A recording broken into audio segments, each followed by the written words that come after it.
Bismillahirrahmanirrahim. Assalamualaikum warahmatullahi wabarakatuh. Warahmatullah.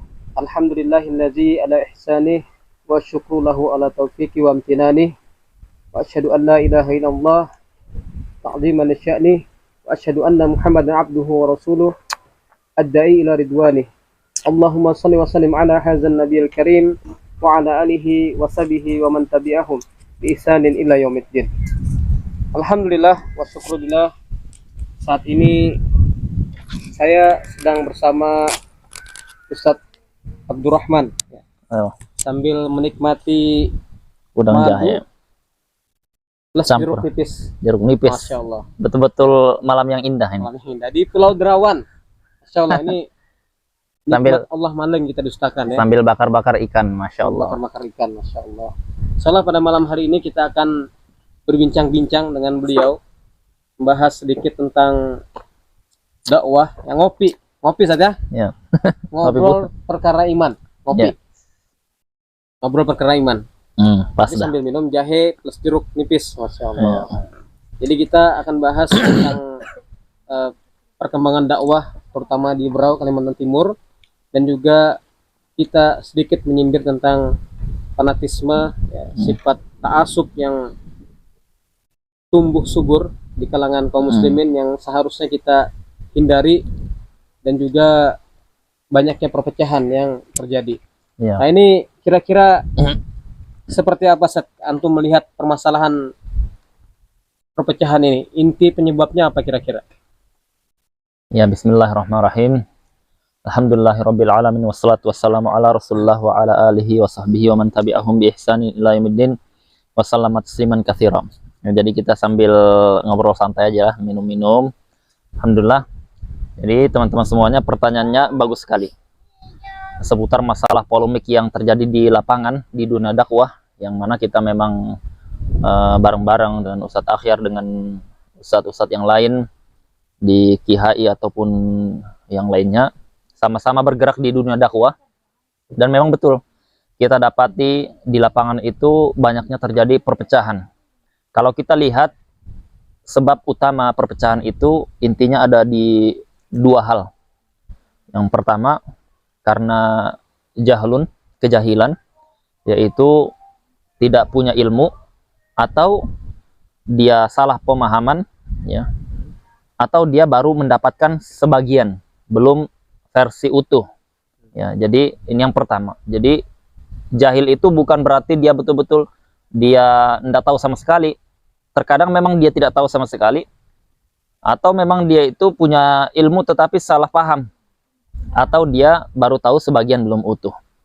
Nah, ini yang paling banyak penyebabnya. Ini yang pertama, ini masalah dia jahil. Penyebab yang kedua, masalah fanatisme, fanatik. Ya, terkadang dia sudah tahu ilmunya, tetapi dia karena hawa nafsu, egoisme, maka itu dia bertahan. Ya, mungkin secara garis besar itu mukadimahnya. Dan ini bisa menimpa siapa saja, sifat-sifat fanatisme atau Ya, sifat jahiliyah seperti ini. Apakah hanya para kaum awam atau yang baru hijrah, atau bisa juga menimpa para asatid itu sendiri? ya, kalau kita lihat, Yan, kami punya pengalaman sedikit cerita ini ya, di Yaman sana.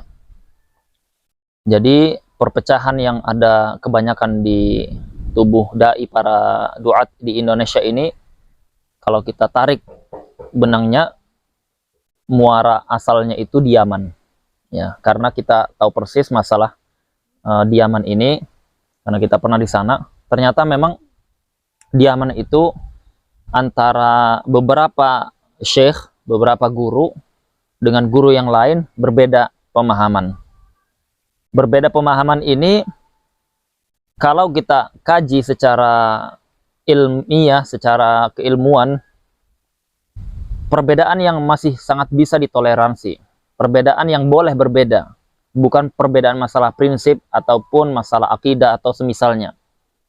Tetapi dari pihak yang yang kalau kita sebut ahlu tahdzir, orang-orang yang suka mentahdzir, atau ahlu tajrih, orang yang sering melakukan jarah-jarah itu yang tadi mengucilkan, menjauhi, dan semisalnya, mereka ini melampaui batas, gulu dalam menyikapi masalah yang tadi kita katakan masih bisa ditolerir, masih berbeda pandangan di kalangan para ulama.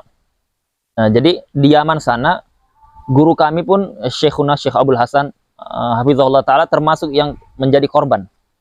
Jadi beliau itu bayangkan, selama 15 tahun beliau itu dituduh dengan tuduhan-tuduhan yang tidak ada pada beliau. Dituduhlah hizbi, kemudian dituduhlah ahli bid'ah lah, kemudian membawa pemahaman yang aneh, ganjil, dan syubhat-syubhat dan semisalnya. Dan beliau itu terus bersabar selama 15 tahun. Setelah beliau bersabar 15 tahun itu, bukan hanya beliau yang dikucilkan, tetapi kitab-kitab beliau tidak dicetak, kemudian murid-murid beliau pada dihasut, kemudian pengajar-pengajar yang di sekitar beliau itu pada dihasut untuk pindah, sampai seperti itu. Sampai markas Darul Hadis di Ma'rib itu kurang sekali, dari tadinya banyak jadi berkurang sekali. Akhirnya Syekh Abdul Hasan ini punya inisiatif, pergi menghadap seorang guru beliau yang ada di Madinah, yaitu Syekh Abdul Muhsin Al-Abbad. Jadi beliau ini termasuk yang paling senior sekarang, beliau masih hidup, hafizahullah ta'ala. Dan ternyata setelah dipaparkan masalah yang ada, kemudian didengarkan dengan seksama, Syekh Abdul Muhsin Al-Abbad itu memerintahkan Syekh Abdul Hasan untuk melakukan bantahan. Dan itu beliau bersabar selama 15 tahun. Jadi pelajarannya apa? Memang sabar itu adalah powerful yang harus dimiliki oleh seorang da'i. Kondisi apapun, kita pasti akan mendapatkan yang namanya pro kontra, dimanapun itu. Apapun yang kita bawa, mau dia ilmu agama, ilmu dunia, ilmu bisnis, atau ruqyah, atau semisalnya, pasti ada pro kontra, pasti. Dan kita harus bersabar, ya, isbiru wasabiru, bersabar dan tingkatkan kesabaran kalian. Karena Nabi SAW dan para sahabatnya saja, mereka mendapatkan ujian yang jauh lebih berat dibandingkan kita sekarang.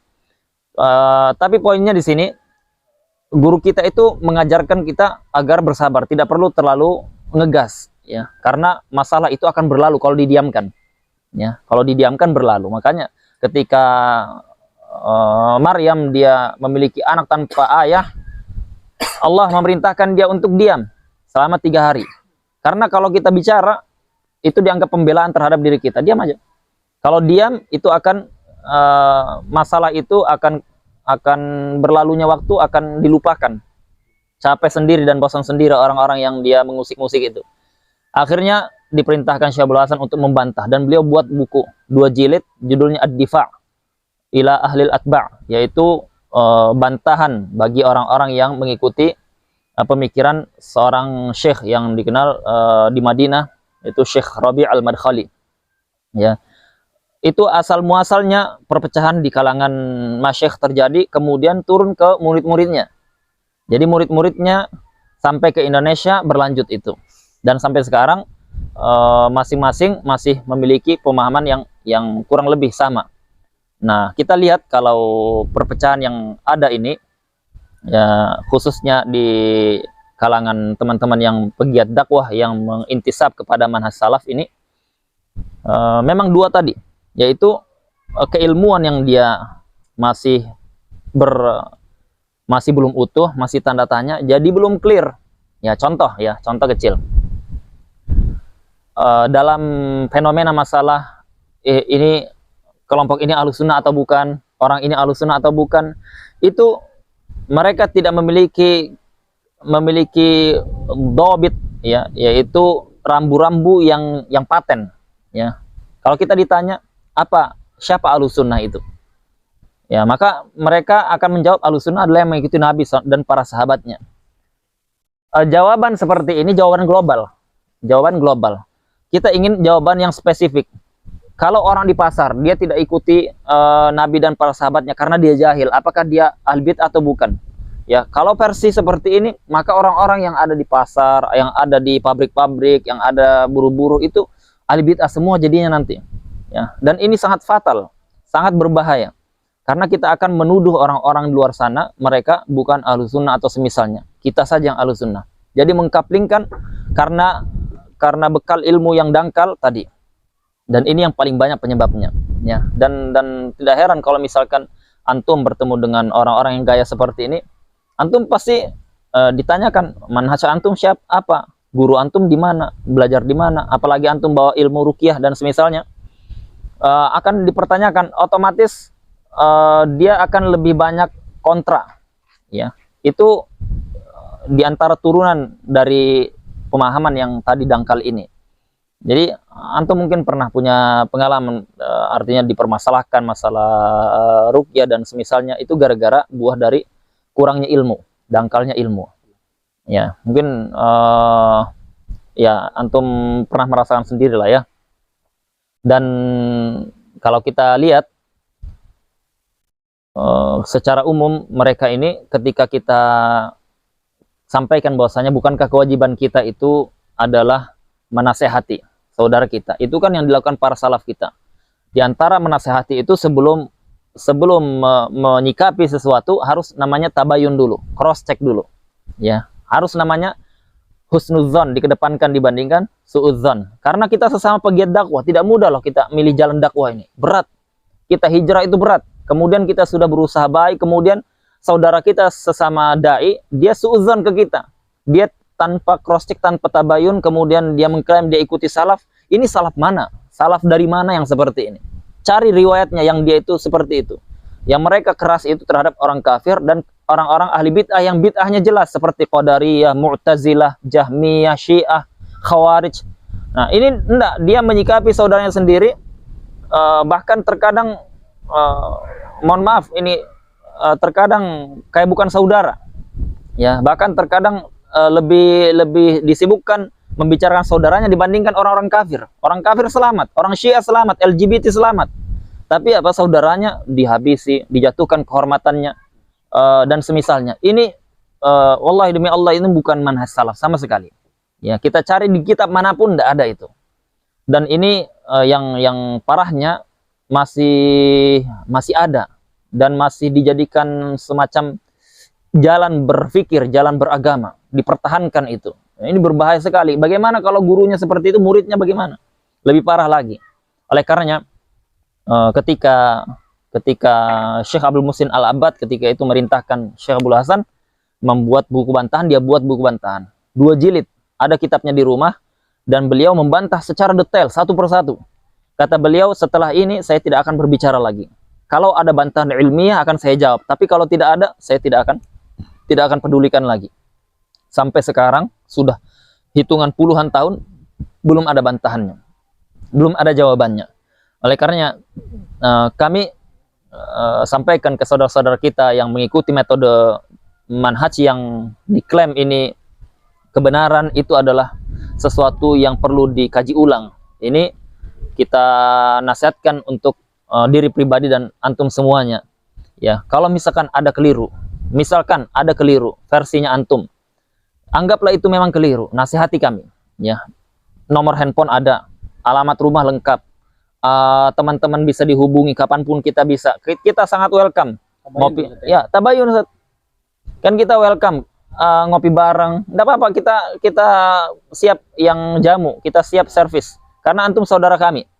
Tetapi kalau misalkan asal main tuduh, kemudian tidak ada tabayun, tidak ada cross check, kemudian mengajarkan pemahaman ini kepada murid-murid, atau mengatakan bahwasanya apa yang kita bawa ini adalah ajaran yang menyimpang, syubhat dan semisalnya, itu maka kalau hak pribadi kita sudah selesai. Hak pribadi terserah, mau dikatakan kafir pun kita tidak ada masalah. Dalam artian itu antara antum dengan Allah.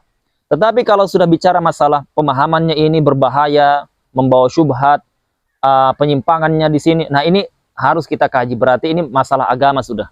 Nah ini Ustaz, ya. Juga jadi pertanyaan, sebagian duat ada dai yang dia itu sengaja memberikan pemahaman kepada jamaahnya karena ada kekhawatiran, Ustaz. Khawatir jamaah ini terjerumus pada pemahaman yang memang dianggap keliru. Ya, ada memang pemahaman-pemahaman yang dikhawatirkan atau terindikasi memang nyata kebid'ahannya misalnya seperti itu, sehingga dia memberikan pemahaman kepada jamaahnya agar berhati-hati, agar meninggalkan, agar jangan duduk-duduk, agar bahkan tidak menjawab salamnya dan sebagainya. Dan ini sebagai seorang ahlu sunnah atau sebagai dai, apakah ini boleh dilakukan atau ada metode lain atau hal yang lain supaya lebih bijaksana? Karena kadang yang beda pemahaman ini, yang juga masih mengamalkan bid'ah ini, kadang dia saudara kita, bahkan orang tua kita. Apakah hal seperti itu bisa kita terapkan atau kita benarkan? Gimana, Ustaz?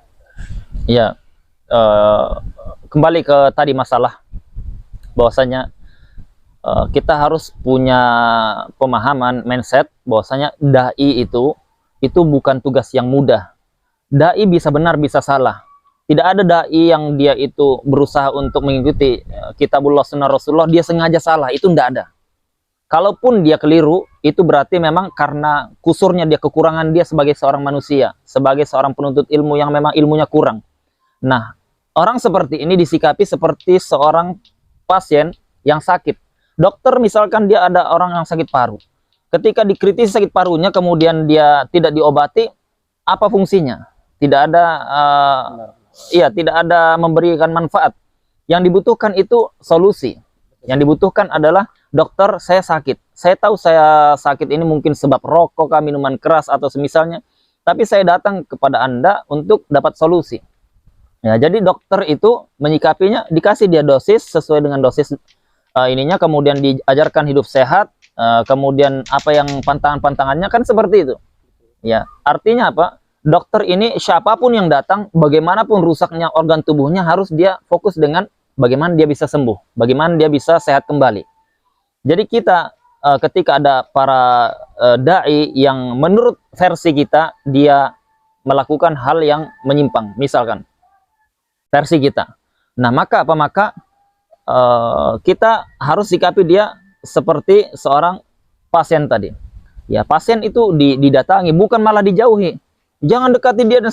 Jadi kalau misalkan kita menjauhkan orang dari yang punya kesalahan, teman kita yang punya kesalahan, dai-dai yang punya kesalahan, kemudian kita malah jauhi, siapa yang perbaiki dia? Ya, dia butuh solusi. Kalau memang benar Anda ini betul-betul merasa bahwasanya dia memiliki kesalahan dan Anda jujur bahwasanya kita itu saling bersaudara, nasihati saudara Anda. Datangi dia. Jangan dulu ke jamaah, karena ini urusan para ustadz, para dai. Biarkan jamaah dengan pembelajarannya yang sedang dia lalui, tidak usah disibukkan dengan urusan kehormatan. Karena bicara masalah itu bicara masalah fatal, karena bisa jadi kita keliru menghukumi, atau bahkan kita pun banyak kesalahan yang di mata orang lain. Ya, kalau kita cari fokus kesalahan, semua akan kena. Makanya ketika ada dai seperti itu, didatangi, sampaikan empat mata, atau langsung dihubungi, kita ketemu, kita ada mau didiskusikan, duduk dengan baik. Ya, apalagi kalau dai tersebut memang sudah welcome, ya. Kan kita sering sampaikan bahwasanya tidak ada yang maksum selain Nabi Sallallahu Alaihi Wasallam. Guru kita bisa keliru, gurunya guru kita bisa keliru. Sahabat saja ada yang keliru, apalagi guru kita, apalagi kita. Maka ketika kita memiliki sikap merasa kita banyak kekurangan, tidak perlu kita menyombongkan diri, tidak perlu kita merasa paling benar sendiri. Ya, dan kita tugasnya adalah memberikan solusi ketika ada terjadi kekurangan. Dan ini nahi mungkar, amar ma'ruf nahi mungkar, itu kan tujuannya agar memperbaiki keadaan, bukan menambah masalah. Ya, bukan menambah masalah. Kalau sekarang tidak, niatnya bagus, menjauhkan orang dari penyimpangan, tetapi justru nambah masalah. Ya, kenapa nambah masalah? Karena membuat orang timbul kebencian. Ya, timbul kebencian sehingga ketika di masyarakat kaku.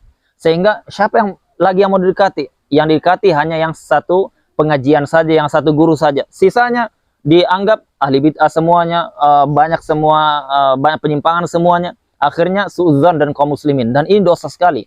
Dan dosa dosa berantai. Eksklusif saja dia. Eksklusif. Dan yang seperti ini karena apa? Karena kita tahu persis bahwasanya kita sebelum hijrah kita pun mungkin lebih parah gitu kan. Kalau misalkan anggap aja misalkan sebelum hijrah teman-teman ini, kemudian kita datang, oh, antum orang-orang fasik, antum banyak maksiatnya dan semisalnya, kira-kira dia mau dengar dakwah atau dia justru lari? Lari dia, Ustaz. Karena apa? Karena berat sekali. Dakwah ini sudah berat, maka jangan ditambah berat dengan cara metode kita yang bengis, yang kasar. Nabi sallallahu alaihi wasallam, Nabi Musa alaihissalam, dia itu menghadapi orang yang paling bejat, yang paling kafir di zamannya, yaitu Firaun. Firaun ini kalau dihadapkan iblis, mungkin iblis mengatakan, senior ternyata Firaun ini. Karena dia mengatakan apa? Ana rabbukumul a'la. Aku Rabbmu yang paling tinggi. Iblis tidak berani mengatakan itu.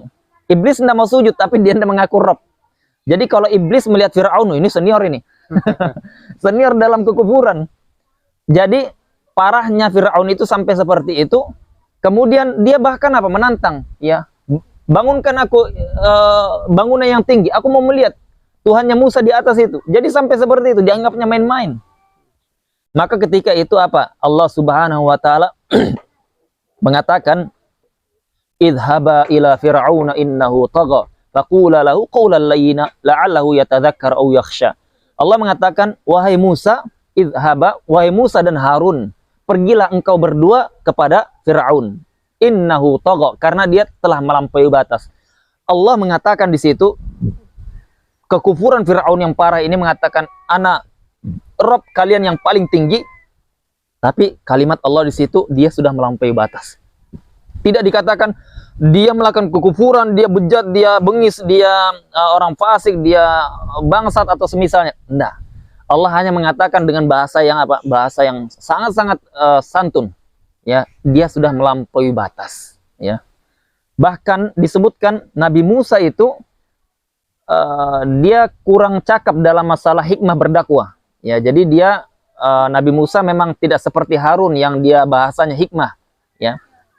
Sampai saking inginnya Allah itu memberikan pengajaran kepada Nabi Musa dan umat setelahnya, diutuslah Harun.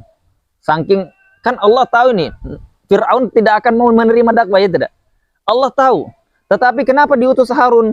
Ya, kenapa? Karena kita diajarkan bahwasanya seburuk apapun, separah apapun kemungkaran yang ada, harus kita dakwahi dengan lembut dan hikmah. Itu yang diajarkan Allah Subhanahu wa taala kepada Nabi Musa, dan itu yang diajarkan kepada Nabi Muhammad sallallahu alaihi wasallam dan para sahabatnya. Allah mengatakan, "Idhaba ila Fir'aun," pergi ke Fir'aun, "innahu tagha," dia sudah melampaui batas. Faqula lahu, ucapkan kepada dia qaulan layyina, ucapan yang layyin. Layyin itu ucapan yang dia bukan hanya santun, santun dan tidak angkat suara, pelan, ya akhi, ya kayak gitu. Ya akhi, sudah santun, lembut. Ya, jadi layyina, masya Allah. Apa kata Allah Subhanahu wa taala? La'allahu yatadzakkar aw yakhsha. Boleh jadi dia yatadzakkar, ingat, aw yakhsha, atau takut. Dan Allah Subhanahu wa taala tahu Firaun tidak akan takut, tidak akan ingat. Tetapi Allah ingin mengajarkan, inilah manhaj Rabbani yang Allah ajarkan kepada seluruh para nabi. Separah apa sih kemungkaran para dai yang antum teman-teman katakan dia pembawa syubhat dan semisal, separah apa sih kemungkaran mereka itu sampai antum itu jatuhkan kehormatannya? Apa dia separah Firaun? Ya, apa sehebat Musa kita ini? Kita tidak seperti itu. Oleh karenanya, kenapa kita sangat mengingkari metode dakwah seperti ini? Karena merusak. Karena bukan hanya merusak masalah terkait dengan antara A dan B, ini merusak manhaj salaf itu sendiri rusak. Dia kira orang-orang di luar jangan ikut yang, mohon maaf, yang jenggot-jenggot itu, yang cadar-cadar, karena kerjanya ribut aja. Ya, cingkrang-cingkrang, kerjanya ribut aja. Di mana ada datang dia pasti buat masalah, pasti eksklusif. Dan ini kan yang dirasakan masyarakat, iya tidak? Kenapa ketika masyarakat melihat yang penampilannya jubahan itu, kemudian cadaran, cingkrangan, itu mindsetnya sudah sesuatu yang negatif lah. Karena sikap kita selama ini perlu kita berkaca lagi. Ya, perlu berkaca. Kan kita tahu bahwasanya para sahabat Nabi sallallahu alaihi wasallam, Muawiyah dengan Ali bin Abi Thalib itu pernah perang, Ustaz. Pernah perang, bukan lagi ini perang. Ya. Ibnu Abbas sampai menjauh. Perang seperti itu, tetapi setelahnya mereka berdamai. Ya, artinya apa? Artinya mereka kondisi bagaimanapun mereka tetap jaga namanya ukhuwah Islamiyah. Ukhuwah itu nomor satu. Ukhuwah itu disepakati seluruh para ulama. Tapi masalah ini masuk bid'ah atau tidak, ada yang diperselisihkan. Ya, ini dia Ahlussunnah atau al-bid'ah, itu ada yang disepakati, ada yang diperselisihkan. Jadi masalah-masalah yang ada itu kita kaji dulu ketika misalkan ustadz itu menasehati agar memperingatkan jauh dari kebid'ahan, itu memang adalah bagian dari agama. Tetapi betul tidak kebid'ahannya ini yang perlu dikaji lagi. Betul tidak itu bid'ah yang versi ustadz ini yang harus dijauhi dan diingkari para ulama, atau jangan-jangan para ulama sendiri pun masih berselisih, masih berbeda paham. Yang ini sangat banyak sekali seperti itu terjadi. Ya, banyak sekali. Kalau kita mau kajian fikih, karena memang kita faknya di fikih itu banyak sekali perkara-perkara seperti ini. Artinya dakwah itu hikmah, ya, dakwah itu hikmah. Digunakan yang namanya tegas dan semisalnya itu ada pada porsi dan tempatnya. Dan kita lihat ini sekarang sudah bukan pada tempatnya ditempatkan itu ini. Jadi kita harus belajar hikmah lah. Ya. Jadi ini perkara akhlak juga Ustaz ya. Oh iya, Ya, betul. perkara akhlak yang kurang. Akhlak. Karena kalau Anda boleh menyimpulkan Rasulullah SAW tidak pernah dibenci karena akhlaknya. Ya. Tapi karena memang beliau tadi tegas dengan Masalah prinsip. masalah prinsip. Ya. Bukan karena masalah akhlak. Betul. Dan benar tadi antum bilang kalau memang bid'ah itu penyakit maka diobati, jangan Ya, ditolak. ya betul. Benar, Ustaz. Ya, Jadi obatnya bid'ah itu sunnah. ya. Dan Diajarkan. kita yang merasa di atas sunnah, artinya kita berada di tempat yang terang, yang jelas. Ya. Sementara orang yang melakukan bid'ah, dia sakit, berada di tempat yang gelap, Ya. semestinya kita memberikan dia Petunjuk. obat, petunjuk, atau Ya. memberikan penerang, senter kepada jalan yang lurus tadi itu. Betul. Namun kenyataannya kita bukan memberikan petunjuk ke jalan yang lurus, Ya. kita nodong senter ke wajahnya. Ini senter. Ya. Ya, orang malah tersinggung jadinya. Ya. Siapa sih yang tidak mau kembali ke jalan yang lurus, ke Ya. sunnah? Jadi sesuatu yang dibawa itu sudah yang bagus, tetapi caranya yang Caranya yang kurang Ya. pas. Ya. Benar sekali, Sat. ya. Namun ini lagi, Sat, masalahnya banyak para dai itu mencoba menyuruh hal-hal seperti dihindari, ya, agar dihindari itu karena mereka mengatakan bid'ah, syubhat itu menyambar-nyambar dan hatinya Ya. lemah. Nah, seolah-olah kita melihat dianggap para jamaah ini orang-orang yang tidak bisa berpikir, atau ketika dia tersentuh syubhat langsung tersambar hatinya. Apakah ya, memang seperti itu, Sat? Benar dasarnya, Sat? Sehingga mereka tegas seperti itu. ya, jadi kalau kita melihat riwayat-riwayat yang ada itu semua riwayat yang ada memang dari salaf kita. Sungguhnya syubhat itu menyambar-nyambar dan hati itu lemah, dhaifah. Atau sikap-sikap para ulama. Imam Ahmad itu kalau lewat majelisnya Mu'tazilah dia tutup telinga. Imam Malik kalau ada orang Mu'tazilah datang mau bacakan ayat, dia bilang saya bacakan satu aja ayat, tidak, meskipun setengah, tidak mau. Jadi dia menghindari seperti itu. Ini harus ditempatkan dengan tempat yang benar. Dan ini penempatan ini yang dibawa oleh sebagian dai-dai tadi itu dengan tempat yang keliru. Bagaimana? Ya, dia membawakan riwayat-riwayat yang tadi itu kemudian di zaman dulu diarahkan kepada Mu'tazilah, kepada Jahmiyah, kepada Syiah yang kebid'ahannya jelas dalam bab akidah, yang masalah prinsip, masalah usul, yang kalau bukan sebab uzur jahil mereka bisa kafir, ya, seperti mengatakan Al-Quran makhluk atau semisalnya. Dan ini diarahkan kalimat-kalimat atau riwayat-riwayat itu kepada umumnya kaum muslimin sekarang, ya, seolah-olah kaum muslimin ini ya tidak ada bedanya dengan ahli bid'ah yang zaman dahulu, Rafidhah, Jahmiyah, Syiah dan semisalnya. Nah, ini penempatan ini yang fihi nazar, sangat-sangat perlu dikaji ulang oleh teman-teman ini. Ya, jadi kaum Mu'tazilah dahulu itu memang mereka ahli akal. Kalau berbicara itu mereka menggunakan akal. Jadi wahyu itu dipahami dengan akal. Kalau tidak masuk ke akalnya, wahyu tertolak. Dan ini adalah prinsip kebanyakan ahli bid'ah. Dan itu tidak dijadikan oleh para dai-dai yang tertuduh-tuduh ini sebagai manhaj. Bukan seperti itu mereka. Mereka memahami agama dengan penukilan-penukilan para ulama yang ada, yang kita sama-sama akui dia ulama Ahlussunnah. Seperti misalkan Imam An-Nawawi rahimahullah, Imam Ibn Hajar, Imam Al-Asqalani, atau Imam Suyuti, Imam yang semisal Al-Baihaqi. Mereka ini ulama-ulama ahli hadis, ulama-ulama yang paham, lebih paham dibandingkan gurunya kita, dibandingkan guru-gurunya kita. Dan ketika kebetulan pilihan sebagian dai itu kepada masyayikh atau ulama-ulama ini, nah orang-orang ini berbeda pandang, berbeda paham. Sehingga ketika dia berbeda paham itu, dia anggap yang menyelisih pandangan dia atau pandangan gurunya, pandangan kelompoknya, itulah dianggap sesuatu yang menyimpang. Jadi standarnya bukan lagi standar kita lihat penukilan para ulama salaf. Kita lihat penukilan para madzhab arba'ah misalkan. Kan kita sudah memiliki rambu-rambu. Ada dalil. Dalil dipahami oleh para mujtahidin. Mujtahidin sepakat, kita tidak boleh menyelisihi kesepakatannya. Mujtahidin berselisih, maka kebenaran tidak keluar dari perselisihan mereka. Kalau rambu-rambu ini yang dipakai, maka kita akan bisa menyelesaikan banyak masalah. Tetapi kalau yang dipakai oleh sebagian saudara kita ini bukan seperti itu. Kalau berselisih dengan pandangan guru kita atau kelompok kita atau yang dipilih oleh ustadz kita, maka itu berarti hati-hati. Hati-hati. Syubhatlah dengan bahasa-bahasa seperti itu dikemas saja. Padahal apa? Padahal yang dianggap menyimpang syubhat itu dia memegang pendapatnya para ulama yang juga ulama tersebut kredibel. Kalau kita mengatakan ustadz ini menyimpang, apa Anda berani mengatakan semisal ulama Imam An-Nawawi itu menyimpang, Imam Al-Baihaqi itu menyimpang, atau semisalnya? Kita tahu bahwasanya mereka tidak maksum, bisa keliru. Maka kalau ulama bisa keliru, Anda dan guru Anda lebih bisa keliru lagi. Anda dan guru Anda bisa lebih keliru, ya kan, seperti itu. Jadi kita harus bersikap adil, jangan standar ganda. Jangan kalau misalkan yang kita pegang atau guru kita itu tidak bisa salah, benar semuanya. Tapi kalau orang lain, oh itu pendapat ulama ya akhi, ulama itu adalah manusia juga, bisa benar bisa salah. Kenapa ucapan itu tidak dipakai di kelompok Anda itu loh? Jadi kan ini yang sesuatu yang saya katakan bahwasanya terkadang karena jahil, terkadang dia salah paham atau gagal paham, terkadang belum utuh.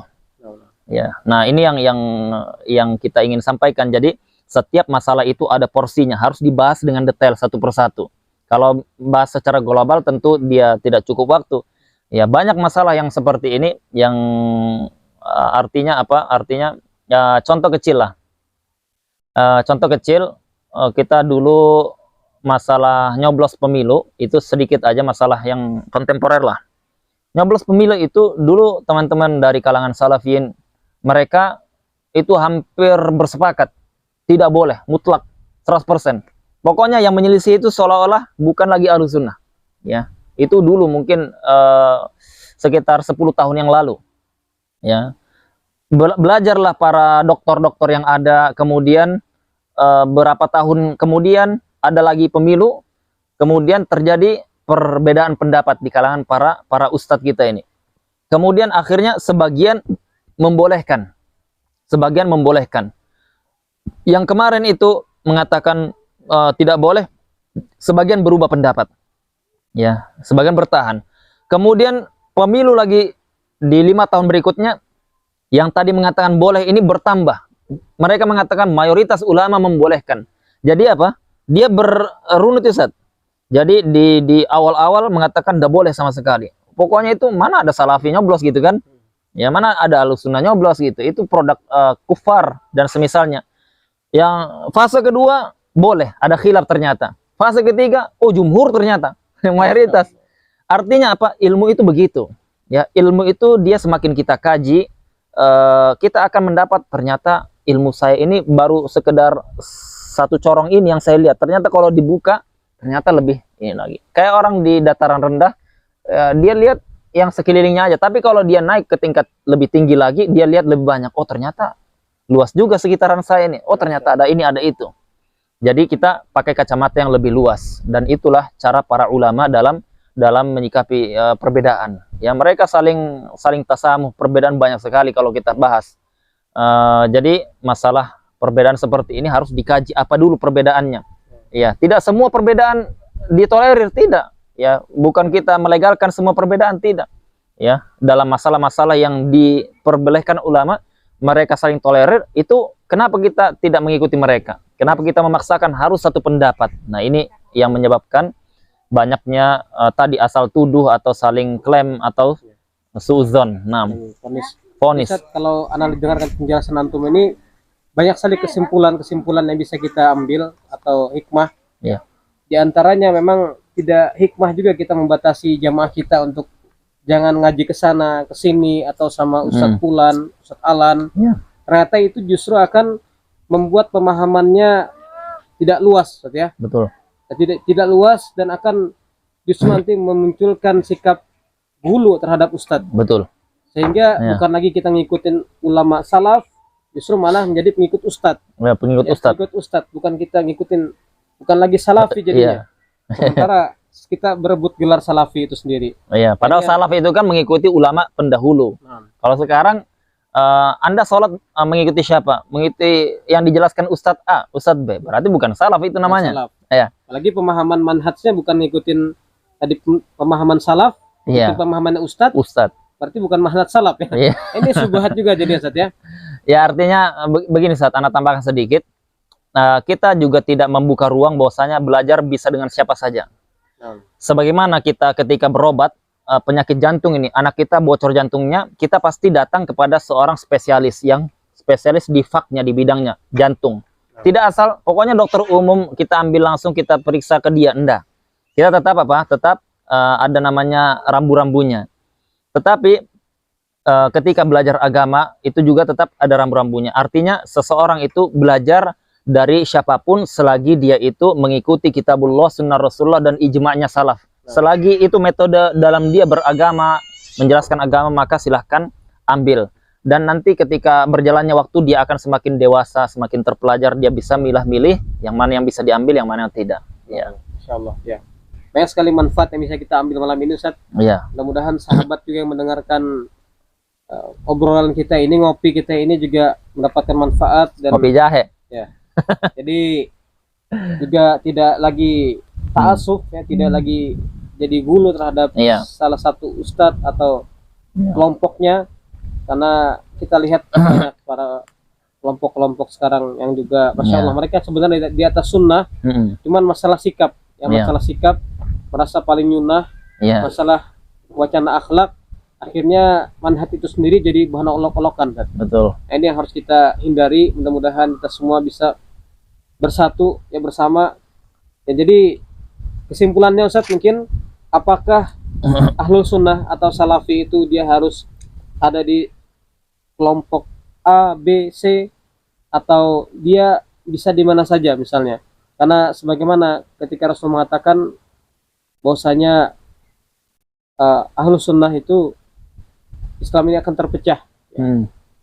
Hanya satu kelompok yang benar, kata Rasulullah SAW, dan disebut Allah menyebut sifatnya. Mungkin ini bisa sedikit dijelaskan, Ustaz. Itu hadis Nabi SAW. Nabi SAW mengatakan, "Sataftariqu hadhil ummah ala 73 firqatan kulluha finnar illa wahidah."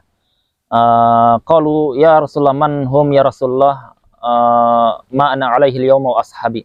Nabi SAW mengatakan bahwasanya akan terpecah belah umat ini menjadi 73 golongan, kemudian akan yang benar hanya satu, semuanya di neraka kecuali satu, yaitu yang mengikuti aku dan para sahabatku yang aku sekarang berada di atasnya. Jadi Nabi SAW di sini menyebutkan sifat, ini garis bawah, sifat. Jadi sifat itu fungsinya bisa disematkan untuk siapapun, dimanapun, kapanpun, selagi ada sifat ini, ya. Jadi tidak terbatas dengan masa atau dengan guru tertentu atau dengan kelompok tertentu. Dia sifat, ya. Siapapun yang dia memiliki sifat ini, dia pakai label atau tidak, dia mau kasih nama A, B, C, terserah. Yang penting sifatnya ada, maka dia adalah firqatun najiyah, firqah yang selamat, ya. Dalam hal ini Nabi SAW menyebutkan siapa yang berada di atas jalanku dan para sahabatku. Nah, masalahnya itu jalanku dan para sahabatku itu kita tidak ketemu Nabi, tidak ketemu sahabat Nabi, tidak ketemu para ulama-ulama tabi'in, tabi'ut tabi'in. Jadi bagaimana kita ini, bagaimana kita hanya bisa dari dua jalur. Jalur yang pertama, ya, jalur yang pertama kita ketemu langsung dengan Nabi dan para sahabat itu, dan ini tidak mungkin, mustahil.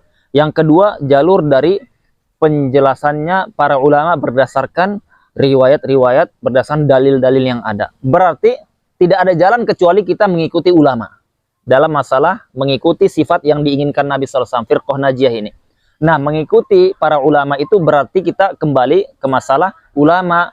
Ketika bersepakat, kita tidak boleh berselisih. Ketika mereka berselisih, maka kebenaran tidak keluar dari perselisihan mereka.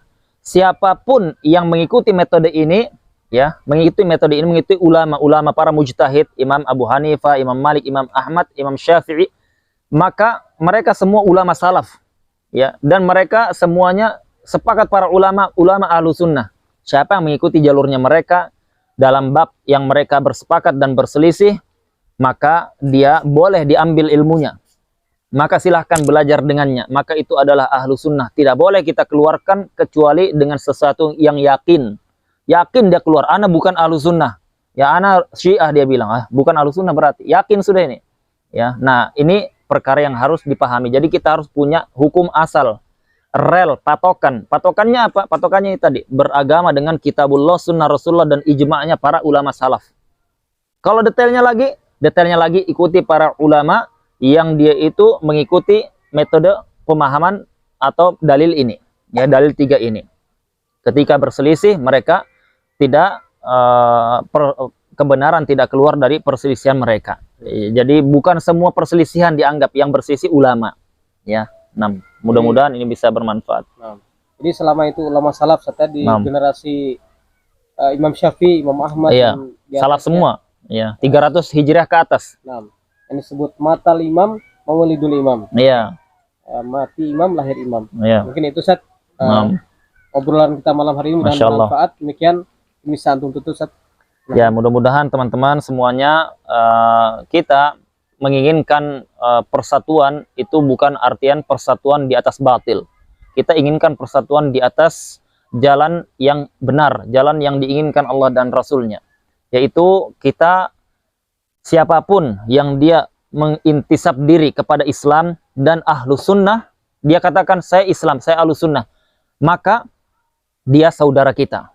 Maka dia saudara kita. Terkait dia nanti ada penyimpangan yang menyelisih dari klaimnya ini, maka penyimpangan itu tadi diobati. Bukan dihajar, dihabisi, bukan. Diobati, dikasihkan solusi. Kita mau semuanya masuk surga. Surga terlalu luas. Kalau kita cuman kelompok kita aja, rugi nanti. Ya, terlalu luas surga itu. Jadi ajak sebanyak-banyaknya. Nabi SAW itu dakwah kepada orang Yahudi agar semuanya bisa masuk surga.